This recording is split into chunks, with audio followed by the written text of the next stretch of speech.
我是个盲女，无意间恢复视力后，发现我的老公竟是2个背部相连的连体男人。早上听新闻的时候，电视里正报道着一个女大学生失踪案，我听得正入神，忽然太阳穴刺痛了一下，我不禁闭上眼睛，再睁开时，漆黑的世界突然有了白光进来。难道我的视力恢复了？我一激动，不小心打碎了桌上的杯子。林冉刚好在身后拖地，他立即关切地走上前问：怎么了？我本想告诉他这个好消息，但在看见他的时候，我不由得僵住了身子，因为我隐约看见林冉的背后贴着一个人。看来我的视力并没有完全恢复，居然还会把一个人看成2个人。林冉问我：是因为怀孕所以感觉不舒服吗？我点头，有可能。想起孩子，我心头变得柔软，走上前想抱抱丈夫，却被他推开。小将，我还要拖地。结婚3年，林冉从来不让我拥抱她。我是一个盲人，但林冉手脚健全，却有着特殊习惯，比如不能拥抱、分房睡觉、爱穿雨衣。睡了1晚上后，我被噼里啪啦的雨声吵醒了。朦胧间，我竟然看见了洁白的床单、米色的柜子，张开食指在眼前晃动，我还是看得清清楚楚。我真的恢复视力了。此时外面传来开门声，我欣喜若狂，想要快点告诉林冉这个好消息。可刚走到门口，我就看见林冉正在拆一个超大的纸箱。林冉背对着我，她穿着宽大的黑色雨衣，头上戴着的硕大的衣帽将整个人笼得严严实实。纸箱被打开，我看见有一个女人躺在里面，那个女人穿着白色的校服，蓝色的帆布鞋，肢体僵直，我一眼看出这是具尸体。我愣在原地，耳边回荡着昨天的那个新闻，竟然是他杀了这个女人。我想开口叫她，突然一只手从林冉的雨衣里伸了出来，她的手不应该在拆纸箱吗？帽子被推开，我看见帽子里藏了一张男人的脸，那张脸正对着我。看见我后，他微微笑了，随后雨衣里又伸出来一只手，那只手上正拎着给我买的早餐。我心惊肉跳，不由得连连后退。顷刻之间，我终于明白为什么林冉从不跟我一起过夜，也从不让我与他亲近。原来他是个连体人，我甚至不知道这2个人中谁是林冉。此时他们转过身去，我看见了另一个男人的脸。小将，你起来了。最熟悉不过的声音，我直觉他就是林冉，可我没有回应。他又问：怎么在发抖？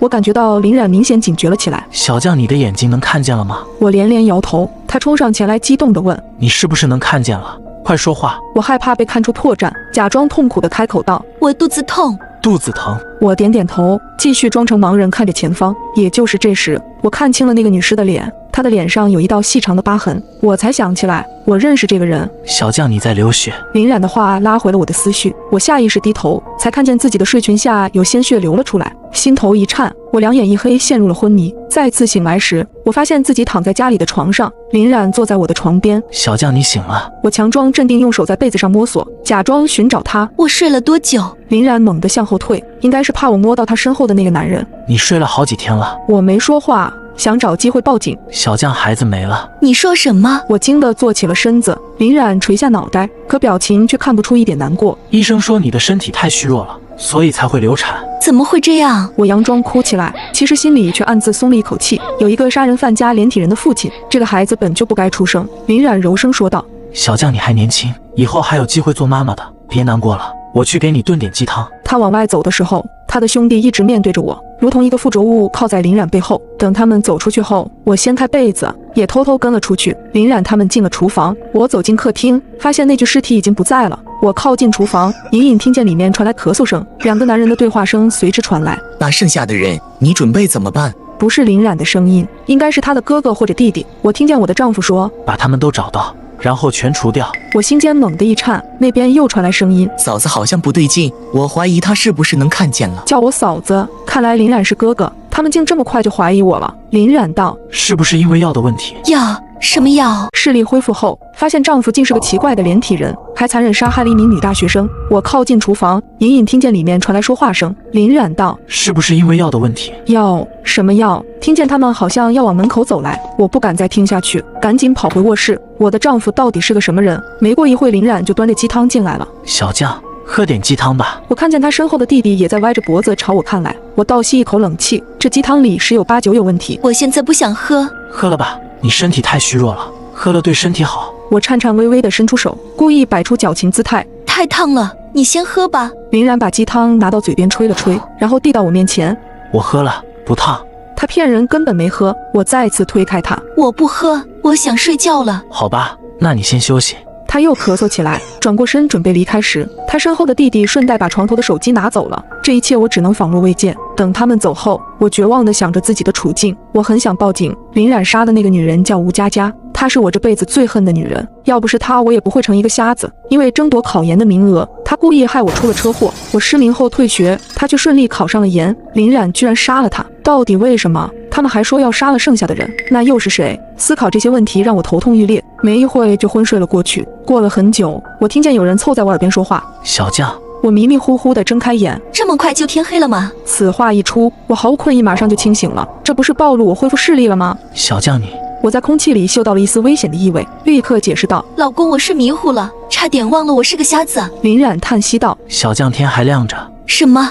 现在的天是亮着的，你好好告诉我，你之前是不是恢复视力了？我愣住了，我又失明了。我哑着嗓子苦笑：“看不见，我一直都看不见。”林冉咳嗽2声：“要是有什么情况，一定要及时告诉我。”我点点头：“来喝点鸡汤。”有勺子抵在唇边，我不再反抗，张嘴喝了下去。我不知道这鸡汤里是不是有毒，一想到往后还要跟他们2个连体人一起生活，我更是浑身发冷。我祈求林冉：“我想跟我的好朋友圆圆一起散散心，可以吗？”谢元。听见这名字，林冉好像不是很开心。我点头：“我的手机呢？我想给他打个电话。”我伸出手在床头假装摸索着，其实我知道手机被他们拿走了。还是我来帮你跟他发消息吧，你现在身体不好。我意识到林冉开始对我有所防备了，只能点头：“好的。”他揉着我的脑袋：“那你休息吧，我帮你约谢元，看看能不能让他来家里陪陪你。”听见卧室门的落锁声，我摸索下床，蹑手蹑脚地打开门。我扒在门缝边，听见客厅传来微弱的说话声。他之前肯定是恢复视力了。我听见林冉弟弟的声音传来，他又问：“你说嫂子会不会报警？”林冉没有说话，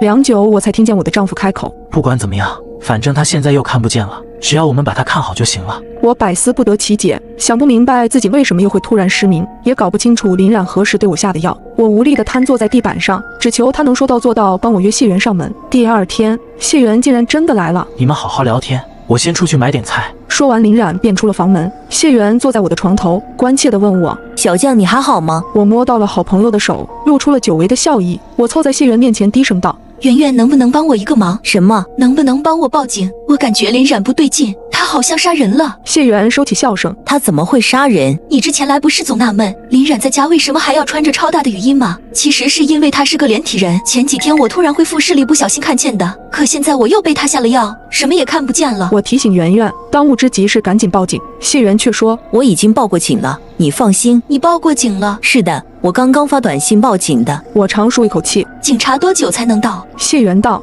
应该快了，我去看看。”不知不觉间，我又合上了双眼。等我惊醒着睁开眼睛，才感到时间似乎已经过了很久。警察已经来了吗？圆圆，你还在吗？我打开卧室门，竟发现漆黑虚无的世界里有了光，我好像又恢复了视力。浴室里传来水声，我猜想林冉已经被警察带走，是谢元在用卫生间。正想往浴室走去，却觉得脚下好像不对劲。我低下头，映入眼帘的是一片模糊的红，是血。我发现我的老公竟是2个背部相连的连体男人，那我肚子里的孩子算是谁的？浴室里传来水声，正想往浴室走去，却觉得脚下好像不对劲。我低下头，映入眼帘的是一片模糊的红，是血。我惊得双腿一软，转过脸去，才发现冰箱前好像有什么东西。又上前几步，我终于绝望地看清，那个是好朋友谢元的尸体。小将。浴室里传来林冉的声音，恐惧如同烟花般在脑海里炸开。我机械地转身回头，隐约间看见浴室门口站着的男人，看样子刚刚是林冉在洗澡。别过来！我心跳如擂鼓，害怕他上前来。小将，你又能看见了，是我呀，你别怕。就因为是你，我才要害怕。你为什么要杀圆圆？而且你身后还有个……嫂子，你在说我吗？林冉身后的人侧脸朝我看来。我叫林川，你之前就见过喽。你既然是这样的，为什么不告诉我？怎么能跟我结婚？我甚至还怀过你的孩子。你们2个是杀人犯。我提醒他们，警察马上就来了，你们一定会受到制裁的。不好意思啊，吓到你了。林冉温柔地说道。小将，警察不会来的。他朝我一步一步走来，我吓得不停后退。你跟谢元讲话时，我就在他身边，是我让他不要报警的。什么？我又惊又怒。你这个疯子，你到底要做什么？可林冉却温柔地说：“放心，我绝对不会伤害你。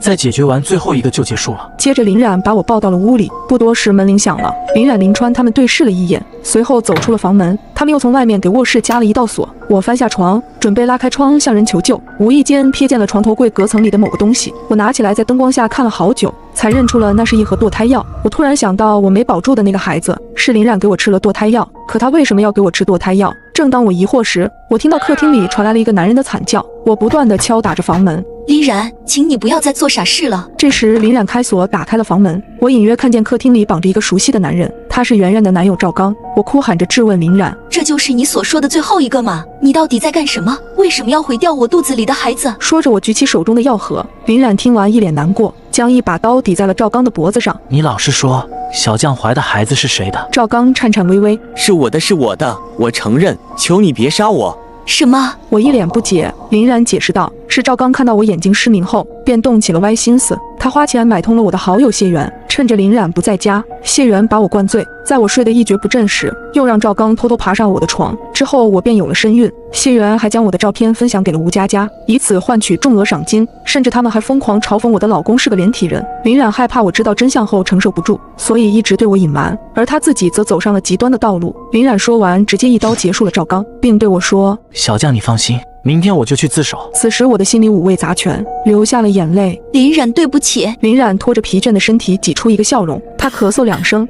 医生说你的眼睛恢复只是短暂的，还是需要更换眼角膜才能痊愈。走吧，你该休息睡觉了。在林冉的陪伴下度过了最后一个夜晚，可当我再次醒来时，已经过去了3天。我离奇地发现我躺在医院里，而我的眼睛也彻底恢复了视力。我四处寻找手机，想给林冉打电话。此时一名警察来到我面前：“你是小将对吧？”“是的。”“你的丈夫已经全部交代了自己的罪行，明天将执行死刑，但是他强烈要求在此之前将自己的眼角膜捐献给你，看来手术还是挺成功的。”听到这我心头一酸，连忙询问：“林冉现在在哪？”“就在中心大街的警察局，你还可以见他最后一面。”我立刻翻身下床，朝着警察局跑去。